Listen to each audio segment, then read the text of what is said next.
Today I'm sitting down with Ums to discuss a childhood favourite of his, Bicentennial Man, starring the wonderful Robin Williams. After a spoiler-free intro that you can watch if you haven't seen the movie yet, we'll dive into the unusual chronology of the film, its strengths and weaknesses, its profound themes of mortality and the human condition, and of course Robin Williams, firing on all cylinders. Beyond the performance, we'll also talk about how Bicentennial Man was a turning point in his career, although unfortunately, not for the better. But for now, sit back, relax, and welcome to my film club.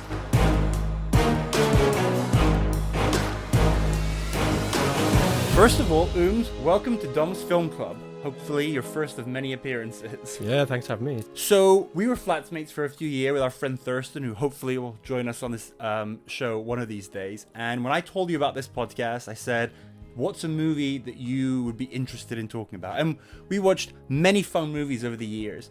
But of all the films that you've seen that we watched together, you chose Bicentennial Man, which I hadn't even heard of, let alone seen.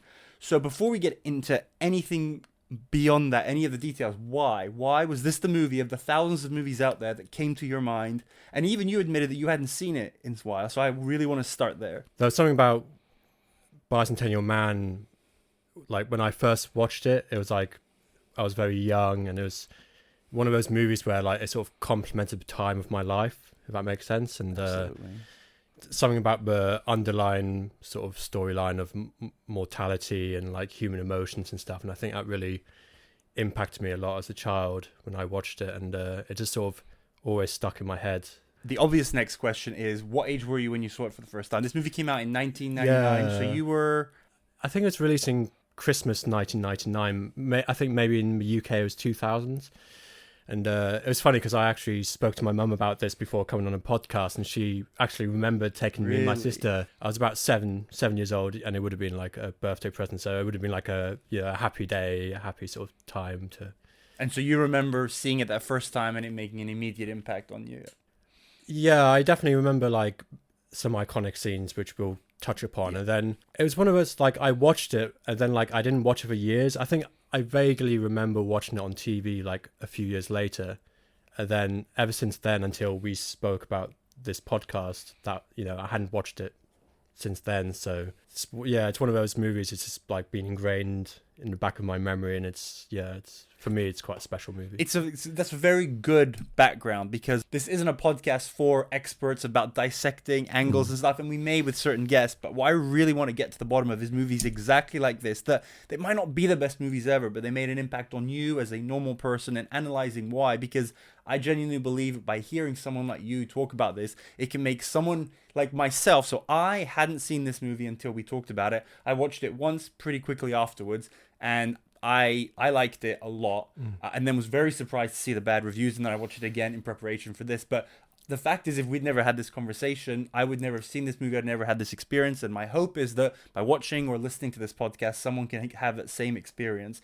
and especially hearing from you, both the experience you had as a kid, but then also rewatching it. And you talked about how it's got this family comedy aspect, but then also this really deep, like adult themes about mortality, and AI also is a very interesting aspect that's very modern. So that's a really good background story, because to be honest, I found both with myself and other people that I've spoken to already, even someone's favorite movies, especially when we were kids, it is hard to remember when we first saw them. But going to the cinema, that often helps a lot. Inglourious Basterds, one of my favorite movies. I remember the first time watching it. I don't remember anything about the experience, but I remember coming out of the cinema with my dad and my brother, because that, rather than just watching something on TV, that it really makes an impact.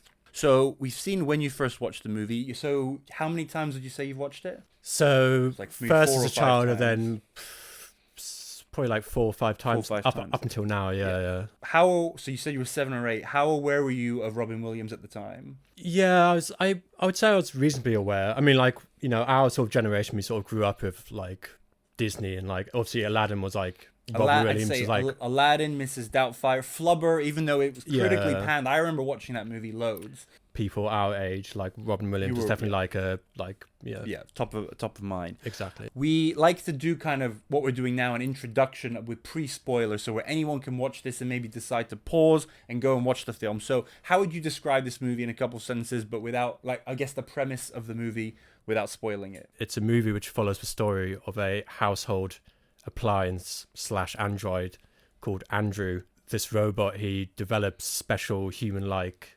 traits, and it just follows his sort of story and development over time. I think it's fair to say over 200 years, because I will say this Hence might be the one of the name. most spoiler. This might be one of the most spoiler title ever. Yeah. Because you're never like, oh, is he going to die? It's like, no, we know that he's going to make it to 200. Yeah. Some of the facts and figures. It was released in 1999, and so it was actually based on a book, The Positronic Man, which was itself based on a novelette, which I learned is a fancy word for short story, by Isaac Asimov, who's considered one of the greatest science fiction writers of all time. It was part of a series of novels and short stories all about robots. When he talked about the 3 laws of robotics, I was like, wait, that sounds familiar, because I'd heard that in I, Robot with Will Smith, which is actually very loosely based on another book in that same series. I was going to say it's sort of this part of a very Asimov. vaguely extended Yeah. Universe. And apparently I was reading that Robin Williams, he was a huge sci-fi fan, and Asimov is one of his favorite writers. The film was a box office bomb. It cost almost $100 million to make. It's a big thing about the budget. It might not look it by today's standards, but it was very expensive to make.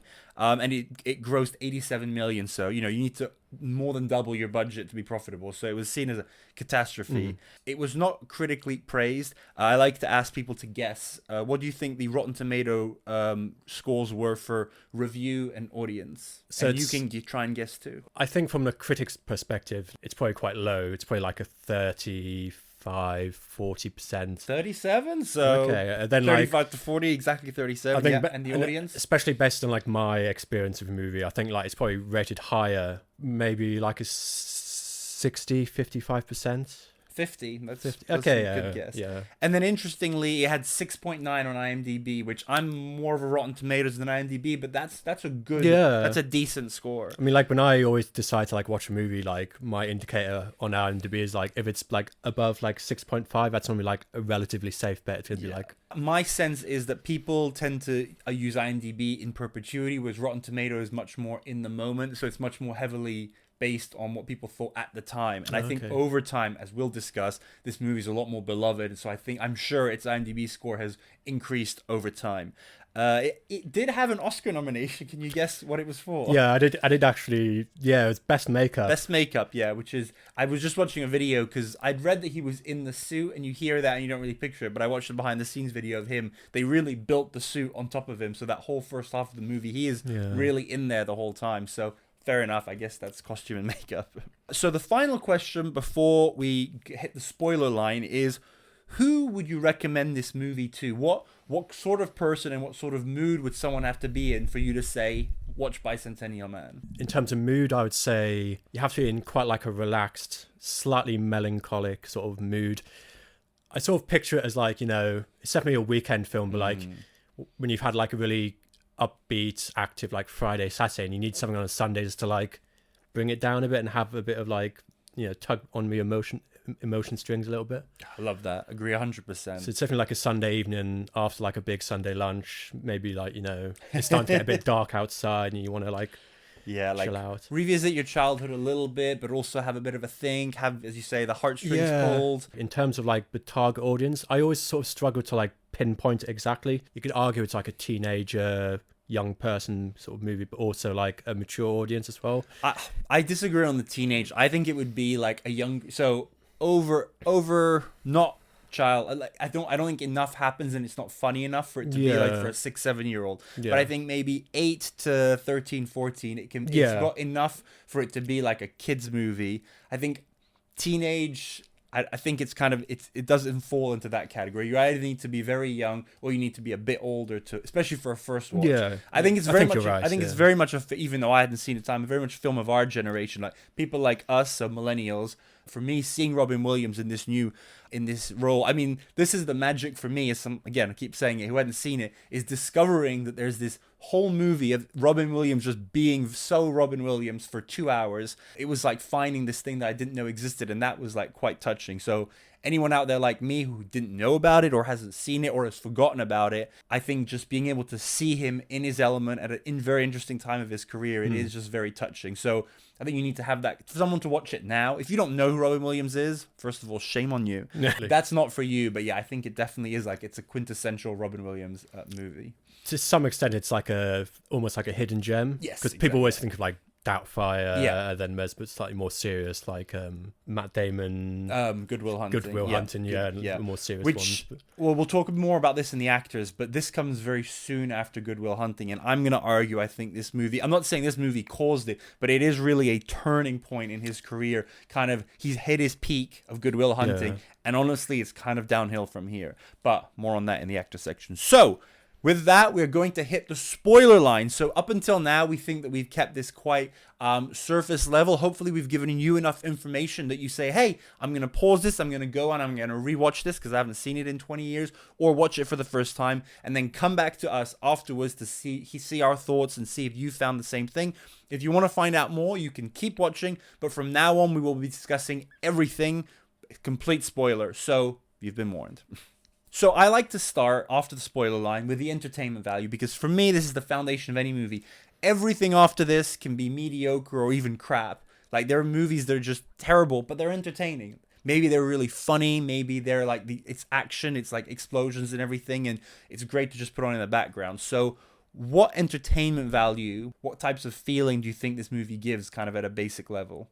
I'd say, like, in terms of like the first half of the movie, it's very much like there's quite a lot of like quips, and like I didn't realize this at the time when I watched it as a child, but there's so much innuendos like I missed like the first time watching it. Yeah, all those like little funny sort of lines and innuendos, and that magical Robin Williams like physical comedy aspect. That's like so entertaining. Yeah, it's all like subtle bits, I think. So you're saying to start off, it's a funny movie. Yeah, it's a funny especially movie. The first half. And then over time, it gradually turns into this romantic, slight drama aspect to it, which sort of shifts style. Yeah, we talk about the story. I've come up with a thesis that this movie can be broken down into like 5 episodes, and each one of them is kind of a different genre.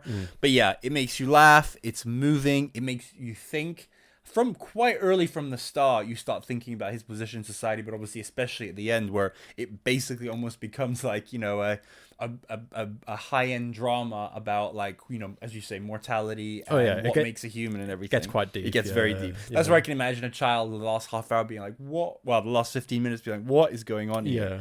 So yeah, it brings you in with the laugh, the family comedy. But yeah, it's a thinker, and I'll be honest, like I even the second time I cry at the end, and so for me, I believe the power of cinema is being able to give you these emotions. So whether it is just cheering you up because you're laughing so much, or crying because you're so moved, or terrified because you're so afraid, and whatever else you think, what you really want is getting these emotions, and this movie takes That's the thing. I mean, like, when I watch movies, I don't particularly get very like emotional, but like there's just something about Bicentennial Man where, you know, it really gets me. And not necessarily to tears, but like a certain scene, so I guess we'll touch upon. Yeah, and obviously for you, there's like highs and lows. There's nothing can replicate the nostalgia of having seen a movie like you did, like so long ago, and obviously then the Robin Williams magic, because I don't have that history, but I have it with him. So when seeing him get emotional gets me emotional. So the story, first thing is, and this was quite interesting for me the first time I watched this, it can be criticized, but I think it's something that makes this movie stand out. It does not in any way follow a normal movie structure. Now, I'm sure there's a nerd out there that can break it down and be like, no, this is the first and this is the second, this is the third act. Sure, but for a normal person watching it, it really does feel like different episodes. And part of that, in my research, obviously we said it's based on the book, which is based on the short story. And even though they take some liberties, in terms of the story, they follow it quite closely. And obviously books are structured different from movies, so I do feel like it's one of those where maybe it feels a bit weird, and it is because it is based on other material, and they are trying to stay by it, so they don't break it to fit into the 3-act mold.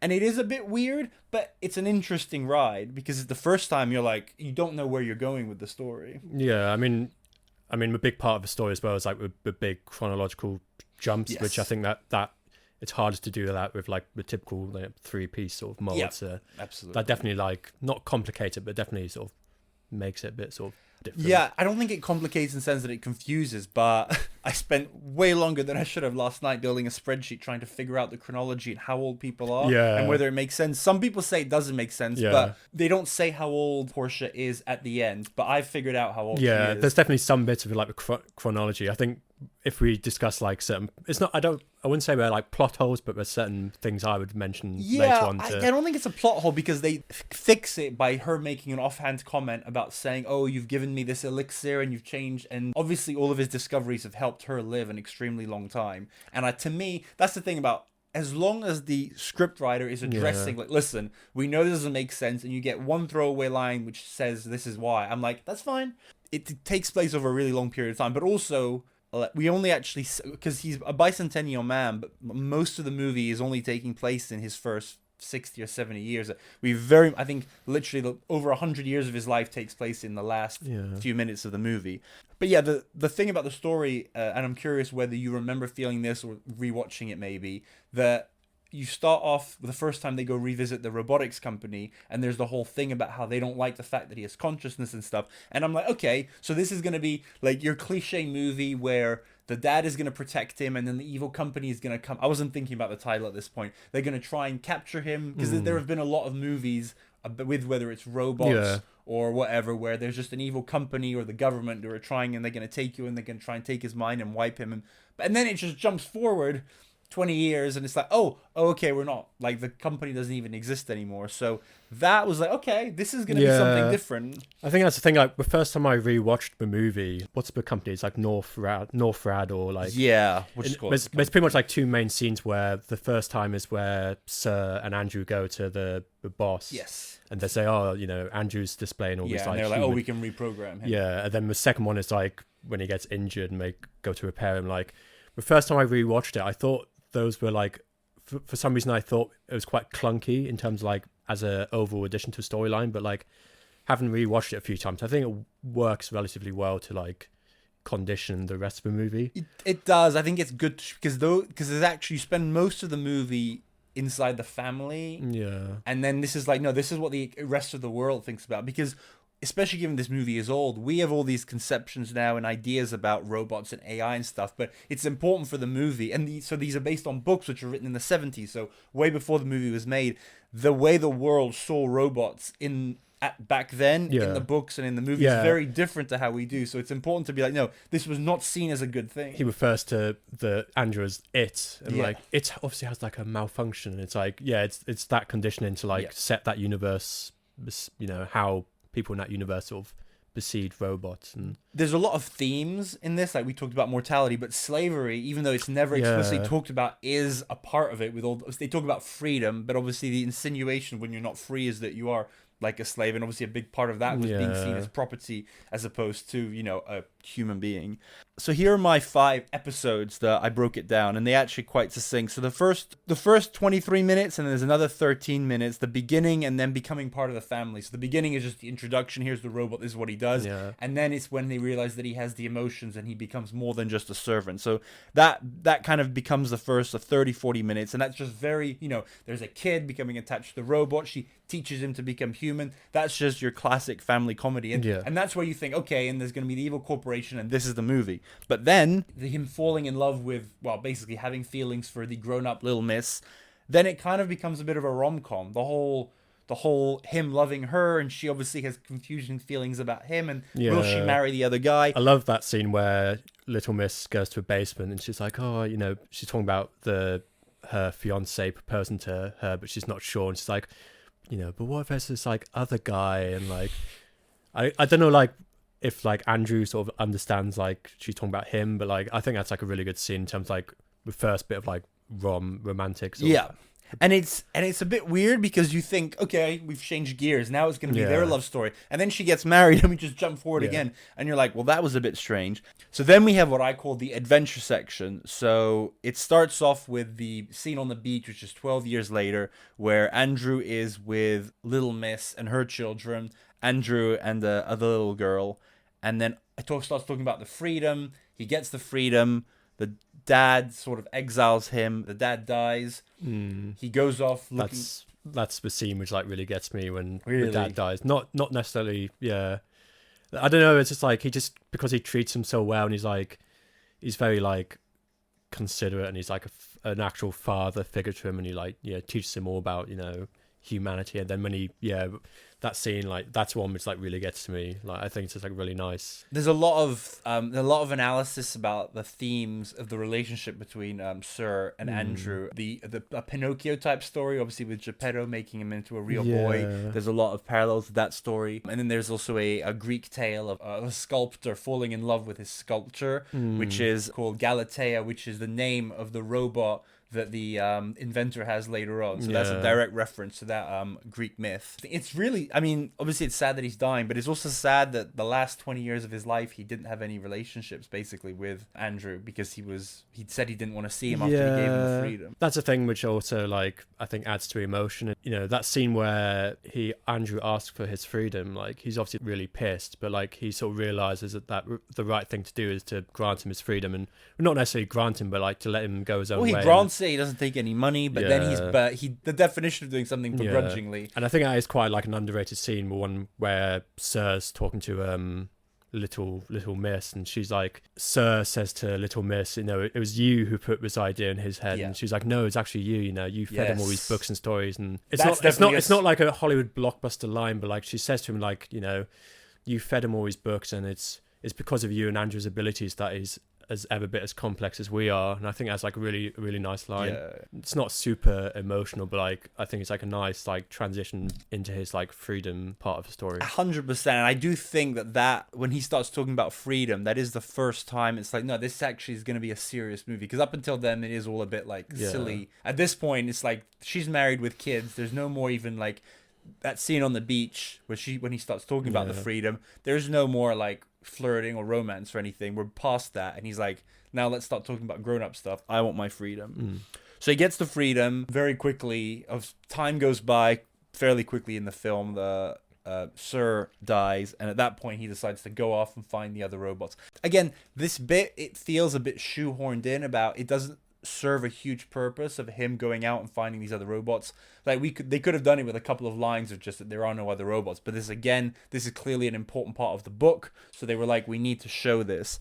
From a like screenplay perspective, it's quite like a basic concept. I think it works well with visual sort of, you know, him like walking through a desert and like wiping the snow across like the snowmobile with like the robots which is inactive. And it's obviously more of like a section of a movie to help tie into the next big bit, which is him meeting Rupert Burns. Yes. I think, that's it. Narratively, it could have been a lot shorter. But from an entertainment point of view, it's good. It's interesting. It's one of those scenes cool. I remember. Exactly. It's a fun scene. And even though this movie has a weird structure and stuff, I think it's fairly well paced. You're never like, oh my God, I can't believe this bit keeps going on. Except actually for one that will come, I think is a bit too long. But it keeps moving. You're never like stuck in a bit. No. So gets back, meets Rupert, the inventor, who's now going to be helping him with upgrading his body. What do you think about the scene where he first sees Galatea? That's like another one of those scenes I remember as a child. I think it's dancing. It's quite fun because the whole movie's soundtrack is all like very like, you know, soft, very typical movie soundtrack, very floaty and stuff like that. But like when it gets to seeing Galatea and she slaps her hip, and it's like, you know, Respect by Aretha Franklin. Like it's quite fun seeing like basic but fun. I can definitely see how watching it as a kid, that's something that was funny, and then as an adult, now, you were like, you remember. I found it a bit weird, and I do find the robot really annoying. She's weird, like she's weird and annoying, but so I don't love that, but like I'm okay with it. It's a part of it. In a way, it kind of makes you like Andrew even more, because like he's so much more pleasant than her. Yeah. And so then he gets his face, and then goes back and he meets Portia. And so this enters the 4th episode, I call it, which lasts 35 minutes. I see this as the main rom-com. And this is such like, oh, they don't like each other, and then gradually they grow closer and then they fall in love. And I kind of feel like that flirtation bit with Little Miss, obviously it's the same actress as well, was sort of the precursor to this. Obviously then they got on, whereas here they start off from a point of not liking each other. Not for any good reason other than the fact that they just have like both strong personalities. Yeah, and I think also like this is the part of a movie where you have to be a bit more like a little bit more tuned in. Like we've had all that like light-hearted comedy, and now it's starting to get to that like romantic sort of the script gets a bit slightly more deeper and more like serious in nature. Yeah, and I think that might be the problem. So we'll talk about it when we talk about the script, but this is where the script really becomes a problem, because up until this point, so much has been happening on the story and the fact that he's in the robot suit almost helps take away from what he's saying. And obviously it's Robin Williams, so he's delivering it at like 100%. But when it becomes this, basically for 35 minutes, so from the point of him meeting her to the point where they finally sleep together, because they literally sleep together, and then the next scene is her basically saying, we'll never be accepted, how can we get married? And then it's the last 15 minutes of the movie, the drama, which I call the quest for humanity, and that's the movie. And that last 15 minutes is very serious. It's like philosophical, it's sad, but those 35 minutes are like just pure rom-com. And so you could argue it doesn't really know what it is, or it does, and it just basically, I prefer a movie that does it in sections rather than movies that mix it all together. Like, it would just be really weird if one scene is them falling in love and then him having sort of an existential crisis and then him conquering her. I do like that they break it down into separate sections. Yeah, I agree. I mean, from an artistic perspective, it can like wear thin a bit if it's like that in and out weaving sort of a genre. Definitely. One thing on the romance is that, so in the book there is a romance story, but it's not nearly as front of stage as in the film, which is obviously a very typical Hollywood thing to do in the 90s. I would say I do wish his whole quest for humanity wasn't tied to the romance, because that's it. In the book, he very much wants to be recognized as human for himself, whereas in the movie, they're very much like he's doing it for her. He wants to be recognized as a human so that their union can be seen as respected and stuff. I think by the end, he really just wants to be accepted as a human, but I wish he wasn't like doing it, out of love. And just more for like. But I think from like a Hollywood movie perspective, it sort of has to have that like the love interest, definitely. So moving on to the actors / characters. Obviously, we're going to spend a lot of time talking about. I mean, the core of this episode is going to be talking about Robin Williams, but I figure before we do that, and we'll just focus, let's just hit a couple of the other characters. So we talked about him already. Sam Neill as the dad. I think he's like a really strong foundation. I think that's a really good cast. Casting, like, besides Robin Williams, he's definitely like my second like favorite sort of character in film. I think Oliver Platt as Rupert, I think he's really good too. I think he works well. I think that sort of role, like, you got quite a few options, I think, like in terms of like people you could actually cast instead, but I think he works well in it, and he's like that sort of slightly awkward like scientist. He's supposed to bring the comic relief, but then the robot is used as the super comic relief, and obviously she's annoying. And I think he's that good in between. Like, he is funny, but he's also very useful for the plot, and he is like a compassionate human. But he's like, he has some pretty good one-liners about stuff. So and he's just a charming actor. Then what do we think about Embeth Davidtz, the known for playing Little Miss and Portia? As an actress, I like her. Her role is not imposing leading lady role, but I think it works relatively well. The duality of her playing both roles, like, do you think she did a good enough job at playing them different, or like, because I was fine with her doing the two role thing. Yeah, I was generally fine with it. You have that like really funny, sort of slightly goofy scene where it's later on where it's both Little Miss and Portia, and it's like, is this a skit or like? That's a bit like goofy, but like silly. But I think that at that point of the film, it's still actually, it does come after a really long, like, serious bit with him looking for the other robot. So I guess it's just a bit of comic relief. My opinion on her, kind of in line with what you're saying, I think she's fine, but she's not great. In the hands of a different actress, an A-lister, the role could have been more, and as you say, it could have been a more imposing role and stuff. But she very much sort of is like, I know that I'm playing second fiddle to Robin Williams. Yeah, I think that's always. Okay. To me, she ticks the boxes, but she's not amazing or anything. So the things that she's known for, the biggest thing is Matilda. Yeah. She plays the teacher in that. She was also in Schindler's List and Bridget Jones' Diary.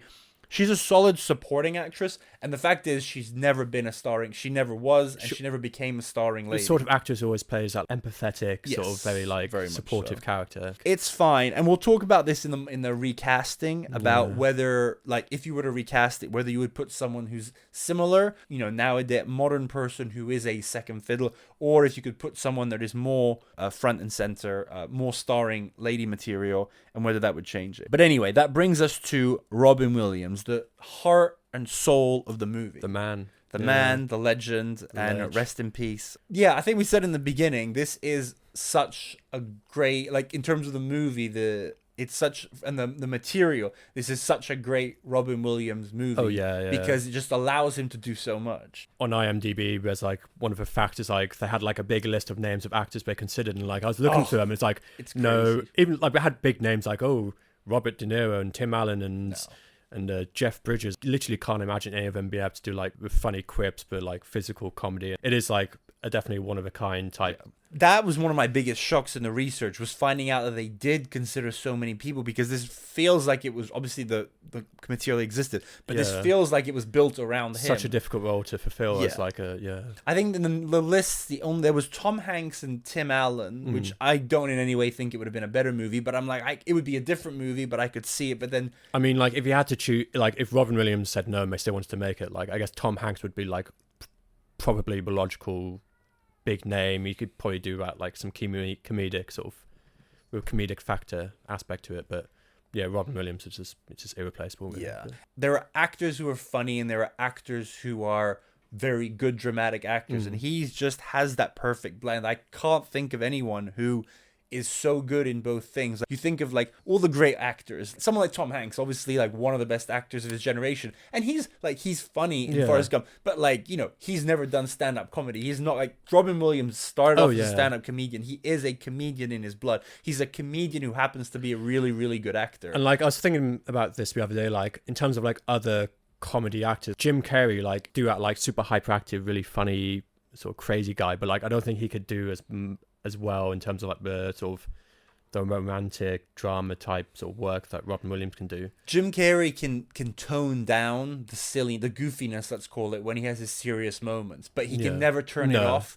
Whereas Robin Williams can go full, he can go 100% serious, and obviously because he has a bunch of serious movies, obviously Good Will Hunting. I watched last night a 1 hour photo, which is where he plays like a psycho. I remember watching Insomnia, that's many years ago. That's that's really creepy as well. That was the first serious movie of his I watched, like back at the time it came out, and I remember being a bit traumatized by that. I was like, I don't like it. I mean, but undoubtedly, like comedy is his domain. Yeah, but and so this movie where you need to be funny, like it's because this movie is silly. It's like the robot part is like the first half. It is silly. You need to not take yourself too seriously. You need to be entertaining. You need to be silly. You need to make, because the script in the first half, I think it gets by because at the end of the day, he is a robot, so he is speaking robotically, and the fact that Robin Williams can take all of that and make it funny, like the fact that he can tell jokes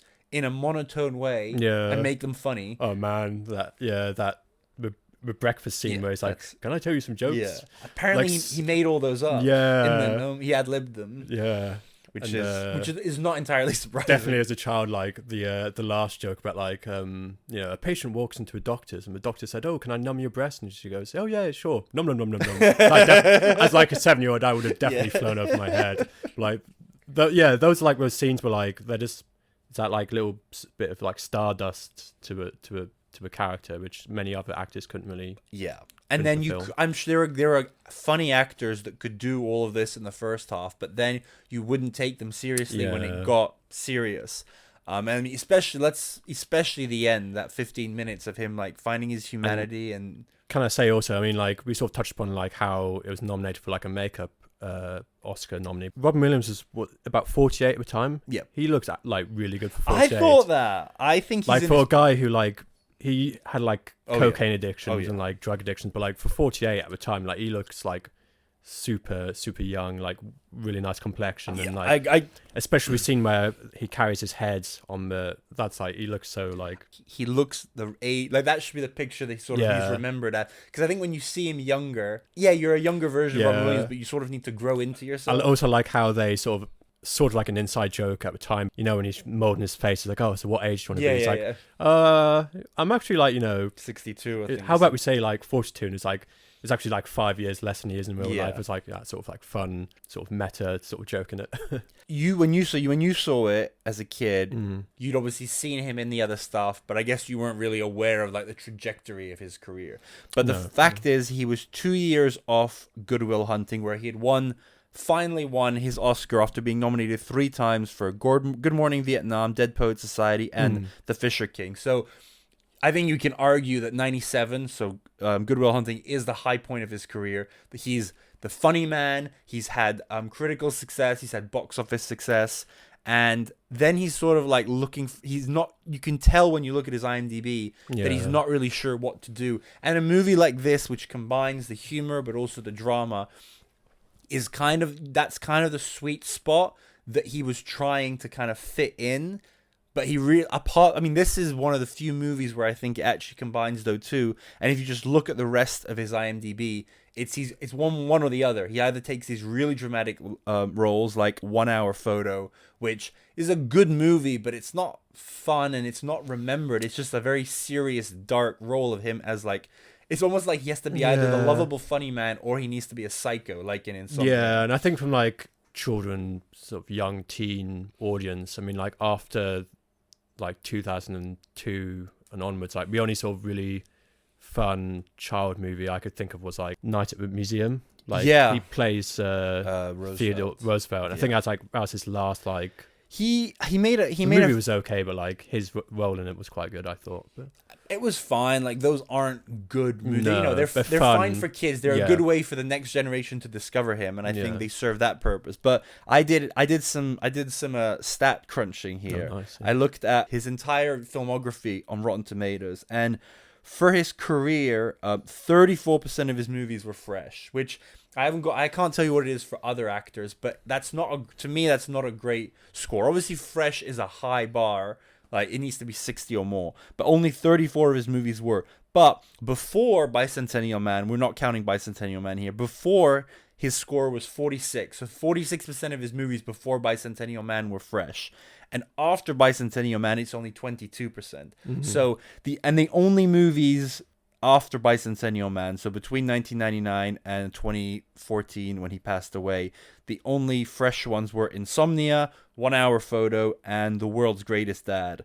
Insomnia and 1 Hour Photo are these dark dramas where he plays like a serial killer, not serial killer, but like a psycho. And World's Greatest Dad I haven't seen, but I believe it's got a serious thing. It's about his sons died in it, but I do think it's got more of a comedy thing. But apart from that, it's either small roles. He did a bunch of voice stuff, like he was in the Robots, like Happy Feet, which I think that was relatively successful, isn't it? Yeah. So I just think the Bicentennial Man is very interesting because it combines the drama and the comedy very well. And then after that, he sort of went one extreme or the other. So either very dramatic, which some success but not all, and then he just apparently he also then started running out of money because he was at the top of his game. He was twice divorced. He owed a lot of money in alimony. He's admitted that he started doing movies just for the money. So what was Robin Williams' last big like box office hit in terms of like something which was considered like a success and not necessarily a flop? Like I also didn't take into account movies where he wasn't like the main star or whatever. But honestly, like as like the main focus, Insomnia or 1 Hour Photo. Yeah, okay, yeah. So it's pretty soon after Bicentennial. That's it. And then he lived on for 15 years after this, and it was very much like circling the drain, and sad. It's very sad. So all of this, I think this context is important because coming on the back of Good Will Hunting and being one of the most famous people in the world, there was a lot of expectation for him. And I think that's one of the reasons why the movie did not do well critically, because at the time, this wasn't seen as a great... It's not a great movie, and it wasn't seen as a great performance because he was actually nominated for a Razzie Award. He lost to Adam Sandler in Big Daddy, but which is actually super interesting because look at Adam Sandler now. Adam Sandler's on top of the world. He's one of the richest comedians. He's churning out Uncut Gems. Like, oh my god, that's such a good film. And he still makes crappy movies, but he's got a contract with Netflix, and it just makes you think. Obviously, Robin Williams was older. If he hadn't had his health problems and his very tragic passing, like maybe he would have had a resurgence in his career because that's the thing, he never found his niche. Like, and I'm not saying Bicentennial Man was it, but he never just found his type of movie that then he could keep making. Whereas that's the thing, Adam Sandler, he knows he can make his murder mystery movies, which are not good, but they do gangbuster numbers on Netflix. He can make his Uncut Gems or his, I didn't love it, but Spaceman movie that came out recently, like dramatic roles. Actually, Adam Sandler's quite an interesting parallel to Robin Williams because he's actually a good dramatic actor and he's obviously funny as like a silly man as well. I mean, like Happy Gilmore is like one of those like really fun, goofy. Yeah, it's a different lane as Robin Williams, but it is similar to like some of the goofiness he did. But so I think that because he was in this confusing time of his career, the critics were like, nope, this isn't it, kind of try something else. And so it wasn't seen as a good performance then. And I can see, like, if I was a 25-year-old cinephile who had grown up with Robin Williams back then, obviously I wasn't, I was a child, but I can see how you watch this and be like, like just seeing it once and being like, nope, this isn't it, we expect more. I think that's the thing, like, because Bicentennial Man has like such a special sort of part of my like movie life, I sort of get a bit sad, like reading like the sort of the stories around the production. Like to me, I have like some of my own theories within the movie as to why it wasn't as popular as it is. But like, I think one of the main factors was his relationship with Disney and how Disney handled like the marketing, and like I think they cut the budget a bit or wanted to cut the budget a bit, and then they didn't market it aggressively. Yeah, and also like did they market it more as like a comedy, where in fact like we discussed it's like a comedy drama rom-com. I mean, to be fair, it would be a really hard movie to market because it has so many different sides, and that is the difference between seeing a movie when it comes out and marketing it, and going back and watching it. And I do think, as we've said, you've used the term, and I agree. I think it is a hidden gem, and it is a real treat for someone who hasn't seen this movie to be able to go back and watch this movie and be like, yeah, it wasn't his best movie, but this is a really fun, interesting Robin Williams performance. So moving on, we talked about the best thing about the movie is Robin Williams. Let's talk about the weakest thing about the movie, the dialogue and the script. Yeah. So this is the biggest criticism, whether it's the overview or individual reviews at the time. Yeah. And I'd just say it's mediocre writing. And Robin Williams does everything he can with it, and then just sometimes it like he can't do enough. There's no like standout lines. There's like quotable lines, like the main one is like, one is glad to be of service, and I like how they use like that phrase like quite well during the story. Like the first time he goes to like I don't know what they call it, like the UN Council, and they knock him down and they make him feel like a robot, and he sort of reverts to one is glad to be of service. That's like quite gut wrenching moment. But as we mentioned about the plot, like for me, I sort of zone out a bit when it gets to like when he sparks up the relationship with Portia. Yeah, I think some of that sort of romantic gets a bit wishy-washy. And I think that's where the weakness of the script really comes out. Because let's be honest, rom-coms is very much two people in a room having conversations. So there's no more robot suit. There's no more like, dying father or like philosophical questions. Yeah. There's no more child and he's not ad-libbing things. So it's very much two people. Yeah. And at this point, they're both human as well. So it is two humans saying the lines in the script. And there's only so much an actor can do with that if those lines aren't great. For me, like, every movie doesn't have to have like super thought-provoking or like pithy lines, but like with Bicentennial Man, it does sort of sag a bit, if that makes sense. It's a weakness, but far few movies are perfect, and I think it's one of those. A lot of the times, I think with a movie that you like overall, the weak points, they can maybe annoy you a bit the first time, maybe you become aware of it after seeing it the first time and they annoy you the second time, but sort of then you kind of go in with it as a known entity and you're like, yeah, we know that the lines aren't the best here, and you can just enjoy everything else about it. The production, so this is, I'd say it's better than the dialogue. It's not as good as Robin Williams in it, but it is an interesting movie to look at. It's very unique on the style. Yeah. And I mean, the big thing, I guess, would be the robot costumes in the set and the way it looks. Yeah. How do you feel about that? I like the aesthetic, and like watching it now, like it's almost a 25-year-old movie, and I think it still looks quite fresh. Like the robot suits, I think they did a good job with. It's sort of, I think especially in robotics, like humans like things which seem relatively like similar to us, and like but not too human. Familiar. Yeah, familiar. And I think like, the opening scene where Andrew's revealed, for me, it's like a really iconic scene. The robot suit aged relatively well. They didn't try to go like futuristic, but they sort of kept it like quite. And apparently they very much tried to stay faithful to like the vision of the books and the whole Asimov universe, and that is how he described robots. There's a bit where he first charges and have all light, so that's a bit like a bit silly, like all the like red and blue lights when he's charging. That's a bit. But they could have chosen to make him more humanoid as a robot at the beginning, but they obviously chose to make him more like a Tin Man. I mean, the scene where they put Robin Williams' face on, that shows like that's the special effects there are really good. Yeah. And which actually, by the way, we haven't said that scene, which is just about in the middle of the movie. So he spends half the movie in the suit,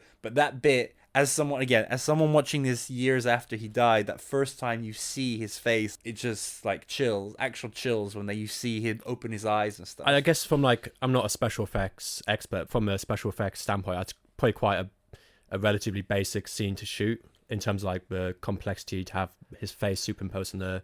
I feel like nowadays it would. I'm sure Mr. Beast. I think could it's do it done on really. YouTube, but back then I'm sure it was really quite smoothly complicated. done. I mean, I watched.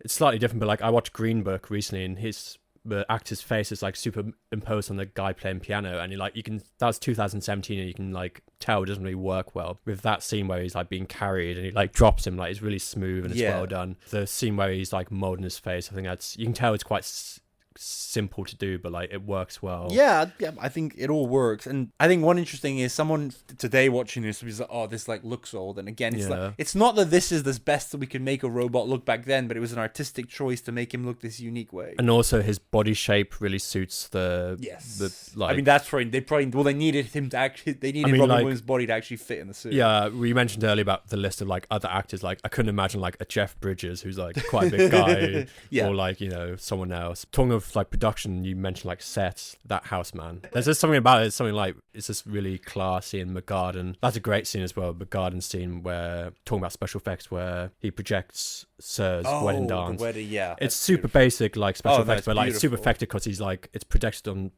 top of the water, and it's like very emotional scene. Another scene I remember as a child, like it's really nice, touching scene. The other thing with the future, which I find funny, is seeing movies from the past projecting the future. Yeah, because the movie came out in 99, but the movie starts in 2005. Yeah, so they're in 2005 we're gonna start. I don't think they have flying cars at the beginning, but by like towards the end they do. Or in the 2040s or whatever, they have like there's a shot of San Francisco and there's just cars flying everywhere. But at the same time, when he goes to ask Sir for his freedom, he's on a tablet. Yeah, the and PDAs, it's like a super bulky tablet. Yeah. So I just find it really funny that they're like, no, we're gonna have flying cars, but we're not gonna have skinny tablets. The other scene I love in terms of like how goofy is the futuristic universe is the first time he sees Galatea and like the market stall. Like you can just tell they were like, okay, we'll get some like uni students to like make some like basic designs, like, hey, just put some like fish wire netting on top of your head and like put some like shiny like t-shirts and like, yeah, you're good to go. You mean for the fashion? Yeah. I think in terms of like the main characters and the family, they did a good job in terms of like keeping it relatively classic in terms of like the uniforms. And I think the director, he was quoted as saying in terms of like the set and the style, like because it's mainly based in San Francisco, he was saying like San Francisco is very much a city which like keeps to its past, right? And I think that's the good thing about his movie is they didn't. I mean, obviously we had like flying cars and stuff, but they still had like the classic architecture. The family house is very much like a very classic early 20th century house. The ball scene where they get together and the wedding. I think the ball scene was where they finally get together. That she had like a work event thing. That was at the San Francisco City Hall, which apparently had just been refurbished. Yeah, I read about this. And then they flooded it, like setting off the sprinklers. And the mayor was pissed. Like, I can imagine. I mean, Mo charging them like, I was reading, is like up to $20,000 a day. But yeah, in terms of like the overall set production, I think it's quite well done. Some of the like transitional scenes of the futuristic cities, like the first one, you can tell it's like backgrounds like a painting and then maybe like overlaid with like green screen. It's a bit sloppy, but yeah, I think they do a good job at you always remember that you're in the future, but you're like it's literally in the background because that's not what's important. What's important is his journey. And I was also thinking on the way here, it's not really a gripe, but like especially when they jump like 80 years into the future and they have like scenes in public, you don't see any other like robots or like any other. It's just like with flying cars. I guess from like a budgetary standpoint, it makes sense not to like. Yeah, but have also too many we know robots. that by the end, the other robots look like humans because the nurse is Yeah. unplugged Oh, them is a yeah, human. that's true, Well, that yeah. is Galilea. That would be a good excuse from a director not to. Yeah, it just depending. So speaking of director, we haven't said his name yet. So it was Chris Columbus, Columbus, who made Home Alone and Mrs. Doubtfire, and he'd also worked on 9 Months with Robin Williams. So yeah, he obviously comes from the kids side of movies with Home Alone and Mrs. Doubtfire and stuff, but also wanted to work with Robin Williams, wanted to make something a bit more serious. So yeah, I think decent job by him. You know, he didn't write the script, he just directed it, but it's not like it's a super great feat of directing. It was either. his like first sci-fi was it? endeavor as well. I think that's like in his interview, he was like, "Oh, it's quite a challenge," you know. Well, yeah, Quite I'm sure. Yeah, the logistics on set. Yeah. I saw some behind the scenes when you consider, you know, the special effects about. So, for example, in the flying cars and then the suit and everything, and then all the aging, and then you got those scenes with like Porsche and Little Miss. So yeah, I'm sure it was logistically complicated. So good job on him. So we've hit all of the like main details things. So I like to kind of wrap up the serious part with what is it at the end of the day like that this movie makes you feel that is just so special. There's a word when Andrew gets his blood transfusion and he's like, so how long do I have to live? And he's like, oh, you know, you might have 20 years, you might have 30 years. You know, do you eat healthy? Do you eat bad? And he's like, you know, he's a bit confused. And Rupert Burns just, you know, when he unplugs the machine, he goes, welcome to the human condition. It's such a great story about the human condition and like how, you know, complex humans are and like all the emotions, which starting off with showing emotions and then like initiative, love, empathy, fear. And it's just one of those movies where it does a good job like going through those like stages of like mortality and like, yeah, it starts with nice stuff, soft, silly stuff, but yeah, it really builds to the biggest questions. I think that's definitely why it's like Bicentennial Man is one of those movies. It just, because I watched it as a young child, and at that age you're sort of starting to understand a bit more about mortality, you know, all the sort of human aspects of, you know, emotions. And I think it gets it right. It's really hard to explain. I don't know. It's like no, I think you've done a good job. But that human condition is like, it always sticks in my head, like that sort of. When I remember as around that age when you do become aware of mortality and stuff, and I used to watch the TV show Highlander, so where they were all immortal. Okay. And at the time I was like, yeah, you want this, you want to be live forever. But as you get older, and part of it is because of movie and books and stuff, but you realize that actually, and then you see these movies. This is what I love about art, whether it's movies or books, where they'll have people like Age of Adeline. It's not a great movie, but it's interesting. It's about Blake Lively as this woman who lives forever, and even in Highlander and stuff, they address the fact that like living forever means that like you never appreciate anything. You lose everything. It's like when Little Miss dies and he goes, oh, will everyone else like disappear? And he goes, oh, that can't do. Or and it goes both ways, because his reaction, and in other forms of art, it's been like, okay, great, I'm not going to get attached to anything because I'm going to lose everything. It's like, well, that's no way to live, and you can't live in a world where you're constantly losing things. So, you know, the moral of the story is that the beauty of life,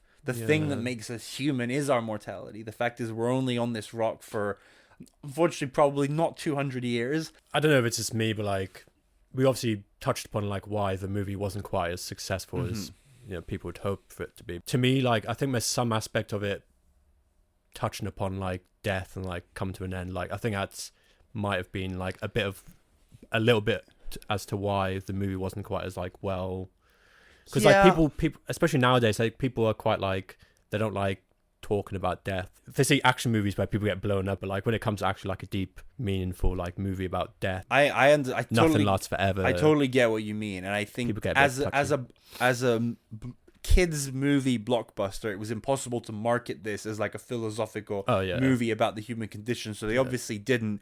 And then maybe families were like, well, this is a little too deep for our kids. But basically, now go read some Marcus Aurelius and if this movie was remade today, they would basically, I think they would tone down the kids version, the kids side of it. They wouldn't even try to appeal. Like, they would have the comedy, they would have the humor, but they would really like make it more serious, and then market it almost as an awards movie, because that's the type of movie where you expect So to to ask make yourself it questions about mortality, more serious. to make it like more gut wrenching towards the end. Yeah, Yeah. I mean, I think it is pretty gut wrenching, but I think they would just even it out, because, like, as we've discussed, that was the problem, is that it's too serious to be a pure kids movie, and it's still too silly to be like a pure grown-ups movie. And so that's why it's a flawed movie, but that's why it's unique, and that's why it's interesting. And yeah, you don't have to have a Oscar-worthy movie to think seriously about these questions. Sometimes, we can think about it in the most unlikely of places, and that happens to be a hidden gem 1999 Robin Williams movie, which teaches us everything about humanity. Do you think it's a sort of movie where, like, in 5 to 10 years' time, it would be a good, like, contender for, like, a remake or redo? I think because like, it didn't do well, and the material that it's based on, it's not like it's a Lord of the Rings or a Harry Potter. Like, even though those books existed and nerds know about Asimov and stuff like that, it's not, the source material isn't big enough that it's enough for it to be rebooted. So it wouldn't shock me if they did. I don't think this is where they would start, because you don't often reboot something that was actually a failure on the first try. Yeah. But it could be, especially with all the AI stuff. Oh, definitely, yeah. But then again, like, it's one of those, I mean, to me, it's like one of those special Robin Williams sort of movies, and I think it's a bit, not disrespectful, but like, you sort of like, there's some movies you can just leave. And it's I agree. I think if anyone, obviously this doesn't work for the studios, but like, if anyone wants, if you want a version of this movie to watch, just watch this movie. Like I say, it's definitely a hidden gem, and like, I don't think as many people know about it as should be. I don't like, think more people should watch. And I think it's a sort of movie, if you showed that to like a 10-year-old now, they could enjoy it without seeing Robin Williams, and then you could be like, there's a lot more movies with him that exist, and it could be a good gateway movie to him. And also, like, the mainstream Robin Williams audience are gonna like mainly be focused on like the hyperactive, like Mrs. Doubtfire, and like, it's just nice to be like, how about Bicentennial Man, a bit more of his like softer side. Yeah, I mean, but Mrs. Doubtfire does have its serious messages about like family and stuff, but it is so. The Mrs. Doubtfire stuff is so out there. I need to rewatch it, definitely. It's been a long time. I mean, there's definitely some stuff that hasn't aged well with, like, from a trans and cross-dressing point of view, and sort of some of the implications about what that means. But that'll be for another podcast. So the final question on this would be, would you rank this? So for the movies that I picked that are among my favorite, I say where they rank in my top 100 of all time, and I'm over time building my top 100. This movie, as of now, I will not put in my top 100. Would you put this in your top 100? And if so, I mean, this isn't exact science, where would you, like, would it be top 10, top 50, 75? Like, where would you put it? It sort of depends what hat I'm wearing. Like, if I'm wearing like a movie critic hat. No, wear your Ums hat. With my Ums hat, it's definitely top 100 for me. Okay. Maybe like within the top 20, lower teens, maybe. Okay. But obviously a big part of it is because you saw this as a kid. It's just I saw it at the right time, and it's just, for me, it's just something magical about it, which like I just really like. So on that, Ums, I want to say thank you for coming on the pod. It's been super interesting talking to you. I think we've agreed on a lot, but it's been really interesting to hear how you experienced this movie as a kid, and I hope our audience has enjoyed it and they go ahead and watch or rewatch this movie. Definitely watch Bicentennial Man, and one is glad to be of service. Perfect ending.